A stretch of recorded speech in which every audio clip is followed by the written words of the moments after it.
Ang Bulkang Mayon ay isang aktibong bulkan sa lalawigan ng Albay sa pulo ng Luzon sa Pilipinas. Kilala ang bulkan dahil sa halos perpektong hugis-apa nito. Ito ay hinahalin tulad din sa Mount Fuji sa Japan dahil nga sa napakaganda at perpektong hugis nito.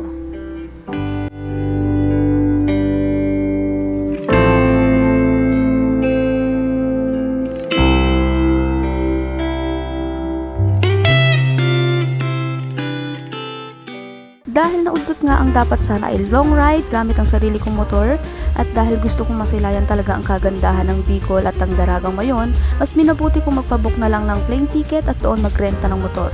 Siya nga palang mga kasama ko sa buong pagstay ko dito sa Bicol, kaya samahan nyo kaming pasyalan ang mga kilalang tourist spots dito sa Bicol. Hello po! Ay, kuya! Siya nga pala ang may-ari ng nirentahan kong motor. Yan, si kuya na mismo ang naghatid ng motor dito sa tuluyan ko. At marami silang available units. Pupost ko na lang sa separate videos kung magkano ang renta ng mga units na available sa kanya at kung saan nyo siya pwedeng contact. Let's go! Walang makakapigil! Pag rider ka, kahit umulan man yan, o tirik ang araw, lalabas at lalabas ka. Sayang kanina, nakadaan na ng bypass road Kamaligalbay, kaso hindi ko mailagay yung camera kasi malakas ang ulan. Tapos sa ulan dito, maliwanag na. Bali, ang first day ko sana ay magpupunta ako sa bypass road ng Kamalig at Sumlang Lake, Kitinan Hills, and mag-ATV sana doon sa may Cagsawa Ruins. Kaso yun nga, naging maulan, hindi ako makakapagpalipad ng drone. So, hapon na rin nung makalabas ako, mga alas 4 yata. Yun, napagpasyahan ko na magpunta na lang ng Daraga Church kasabay nung mga bibilhin naming pagkain. Walang nakakapagod. Sure.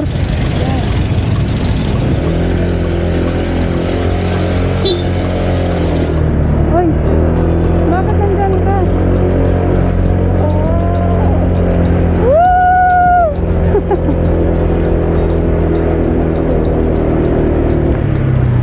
Diretso lang. Entrance only.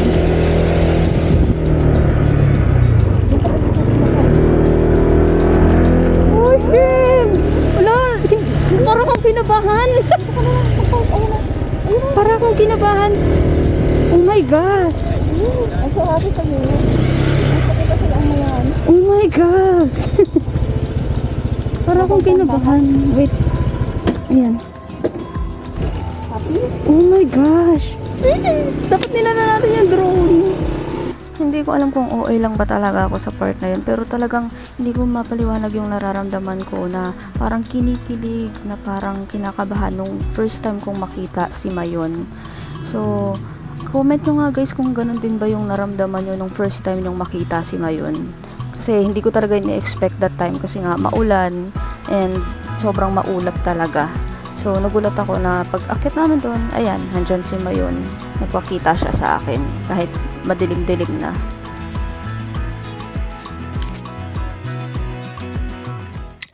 So, dito tayo ngayon sa Legazpi. Dahil maulan nga sa buong maghapon, simula ng pagdating ko dito ng November 29, hindi na ako nakagala. Kahit hapon, hindi ko na kinuha yung rent ng motor. So, ayan, dahil medyo tumila-tila ang ulan, syempre dahil rider tayo, kapag pakaramdam mo safe na rin, hindi ganun ka ang ulan, tutuloy at tutuloy tayo.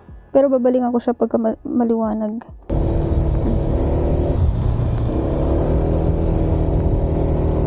Pasita Blue. Dito pala ay mga bar na yan, bars. Maraming bars dito.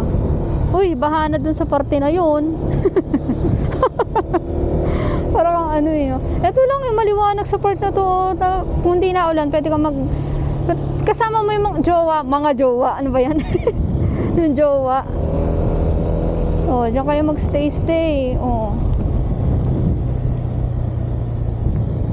Ayan, Sawangan Park. Ang dilim lang sa part na to. Tapos dito lang kayo dyan sa mga parking.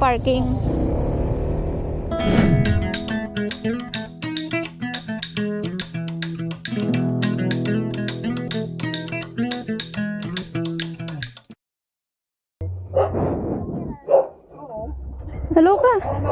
Hello ka. Hello sa vlog. Bye-bye. Bye-bye po, tito. So, today is December 2. Yan. Mga nakarang araw masyadong maulan.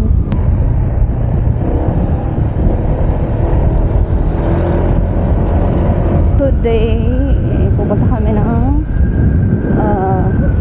Cagsawa. Ayan, bypass road Kamalig. Kasi hindi kami nakapunta nung nakaraan dahil nung 29 pa lang, so 30 dapat schedule namin na makapunta doon.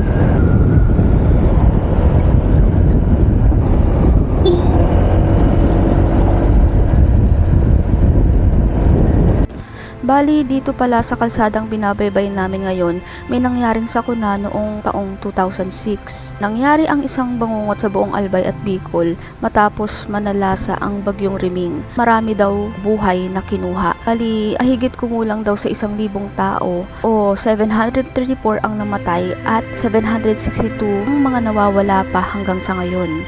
Karamihan sa mga bahay ay natabunan ng lahar. Bali, itong binabaybay nating kalsada ngayon, marami siyang kabahayaan noon. Mismong itong kalsadang to ay hindi na halos makita dahil nga natabunan din siya ng lahar nung bagyong Riming.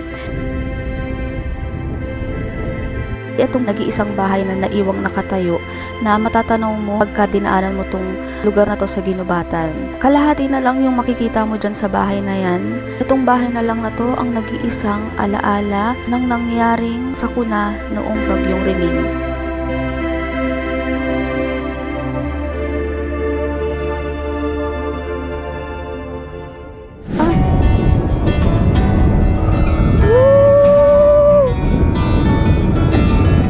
Dapat dito nagpalipat, mas malapit.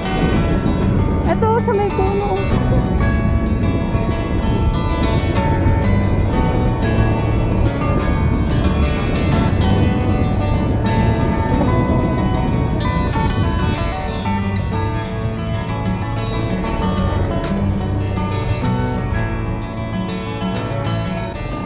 Ang Kamilig Bypass Road ng Albay ay may habang 3 hanggang 5 kilometro at nabuksan ito noong taong June 15, 2021. Mula dito ay mas magandang matatanaw mo ang Bayon.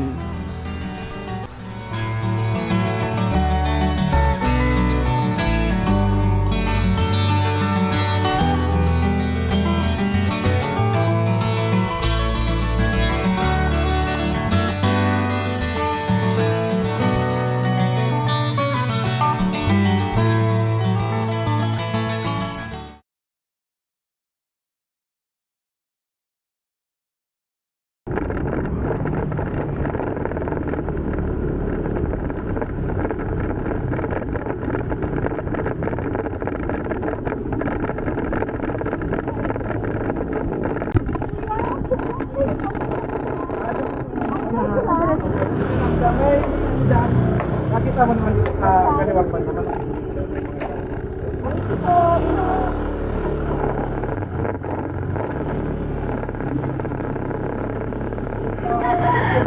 Ayan, nakita mo yung tricycle na yan.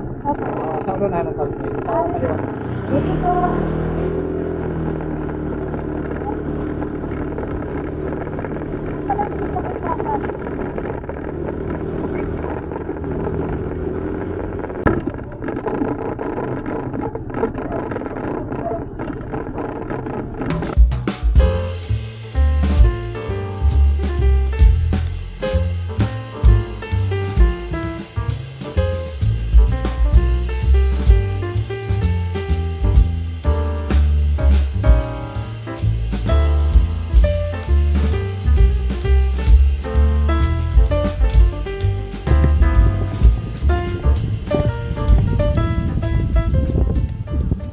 Ang Sumlang Lake ay matatagpuan sa Barangay Sumlang, Kamalig, Albay.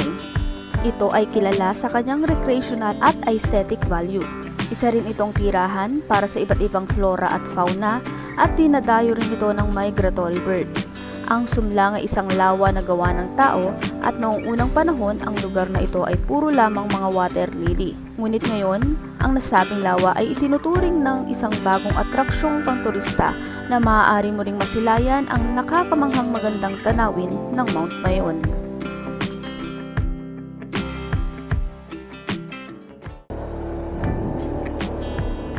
Dito ba? At hanggang dito muna ang part 1 video ng aking vlog. Abangan nyo ang mga susunod kong videos dahil masyadong mahaba kapag pinagsama-sama ko dito ang buong experience ko ng pagdadrive dito sa Bicol. Abangan nyo ang pinakamasayang experience ko gamit ang ATV doon sa may Kagsawa dahil pupuntahan ko ang paanan ng Mayon Volcano. Kaya samahan nyo ako sa mga susunod pang videos na i-upload ko.